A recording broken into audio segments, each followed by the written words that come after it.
በህወሓትና ሻዕቢያ ስምምነት የዛላንበሳ ድንበር ተከፈተ። ሰላም እንደምንላችኋል የኢትዮ ፎከስ ቤተሰቦች፣ የዛሬው መረጃ ይዤላችሁ ቀርቤያለሁ። ለቻናላችን አዲስ ሆናችሁ ላይክ፣ ሼርና ሰብስክራይብ በማድረግ አብራችሁን ቆዩ። ለ5 ዓመታት ተዘግቶ የቆየ የዛላንበሳ ድንበር በህወሓት መሪዎችና በኤርትራ ባለስልጣናት ስምምነትና ይሁንታ ዳግም ተከፍቶ የትግራይና የኤርትራ ህዝቦች መገናኘታቸውን ቢቢሲ ዘግቧል። ትግራይ ክልል የሚመራው ጊዜያዊ አስተዳደርም በጉዳዩ ተሳትፎ እንዳለው ውስጥ አዋቂ ምንጮች ነግረውናል። ጠቅላይ ሚኒስትር አብይ አህመድ ወደ ስልጣን እንደመጡ የመጀመሪያ ስራቸው ያደረጉት ከሁለት አስርት ዓመታት በላይ ተዘግቶ በውጥረት ውስጥ የቆየውን የኢትዮ ኤርትራ ግጭት በዲፕሎማሲና በእርቅ እንዲፈታ በማድረግ ተዘግቶ የነበሩ ድንበሮች ተከፍተው ህዝቡ ዳግም እንዲገናኝ ማስቻል ነበር። ይህም በተሳካ ሁኔታ መከናወኑ የሚታወስ ነው። በ2013 ዓ.ም በፌደራል መንግስቱና በትግራይ ክልል መካከል ግጭት ከተቀሰቀሰ በኋላና እርሱን ተከትሎ በነበረው ፖለቲካዊ ውጥረት የዛላንበሳ ድንበር ተዘግቶ ቆይቶም ነበር። እሁድ ዕለት በሁለቱ ማህበረሰቦች አማካኝነት ድንበሩ ተከፍቶ ነዋሪዎች ሲገናኙ ለሰላምና እርቅ ተምሳሌታዊ ጊዜ ነበር ተብሏልም። በኢትዮጵያ የዛላንበሳ ከተማ የአገር ሽማግሌዎችና የሃይማኖት አባቶች ባሉበት ቤተሰቦችና ወዳጅ ዘመዶች ዳግም ተገናኝተዋል። የድንበሩን የተወሰነ ክፍል እንደገና ለመክፈት እርምጃ የተወሰደው ከሁለቱም መንግስታት ይፋዊ ድጋፍ ሳይደረግ በአካባቢው የማህበራዊ አንቂዎችና የማህበረሰብ ተወካዮች አነሳሽነት መሆኑም ተሰምቷል። ነገር ግን ከድንበሩ መከፈት ጀርባ እንዳሉ የተገለጹት አካላት የትግራይ ክልል መንግስትና የኤርትራ ባለስልጣናት ይሁንታን ማግኘታቸውን አመልክተዋል። ድንበሩ ተከፍቶ ዳግም ነዋሪዎች ሲገናኙ ብዙዎችን በስሜት የሞላ ሲሆን ረጅም ጊዜ የቆየም ሲሉም ገልጸውታል። ለ5 ዓመታት በዓለም አቀፍ ድንበሩ ምክንያት የተለያዩ ቤተሰቦችና ወዳጆች በወታደሮች የሚጠበቁን አካባቢ አቋርጠው መገናኘት አልቻሉም ነበር። በርካታ የዛላንበሳና የአካባቢዋ ነዋሪዎች የሁለት ዓመት ደባ አፋሳሽ የሰሜን የኢትዮጵያ ጦርነት ጥቅምት 23 2015 ዓ.ም በፕሪቶሪያ ስምምነት አማካኝነት ቢጠናቀቅም ከፍተኛ ኢኮኖሚያዊና ማህበራዊ ጉዳት አስተናግደዋል።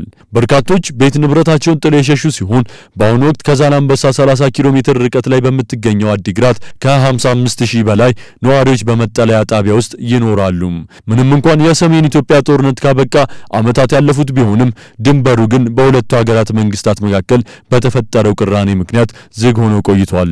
እሁድ ዕለት በድንበሩ መከፈት የተገናኙ ሰዎች ያለፈው ይበቃል፣ በሰላም ጠረጴዛ ዙሪያ ቁጭ እንበልና የተሻለ መጻኢ ጊዜ እንገንባ ሲሉም ተሰምተዋል። አንዲት የትግራይ እናት እንደ ህዝብ መብላት መነገድ እንፈልጋለን፣ እንዲሁም እንደ ከዚህ ቀደሙ በማህበራዊ ህይወት መገናኘት እንፈልጋለን።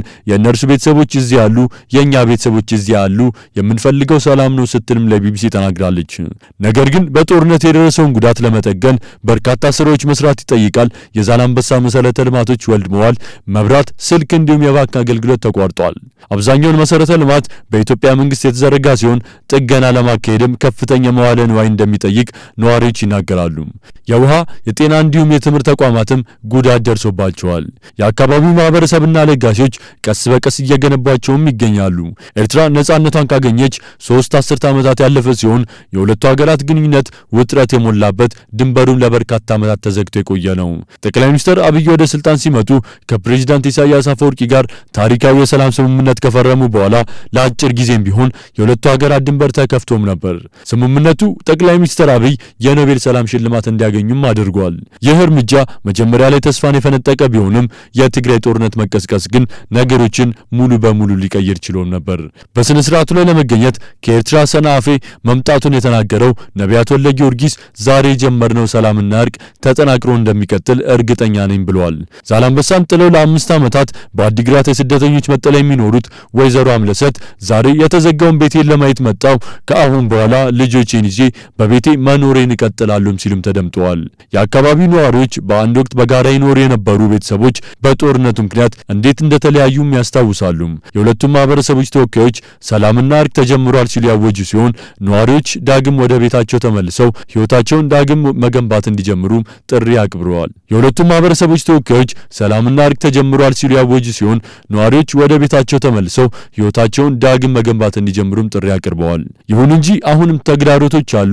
የተዘረፉ ንብረቶች፣ የወደሙ ቤቶችና የአገልግሎቶች አለመኖር በሺዎች ለሚቆጠሩ የተፈናቀሉ ቤተሰቦች ህይወትን ዳግም መልሶ ለማቋቋም ቀላል አያደርግም።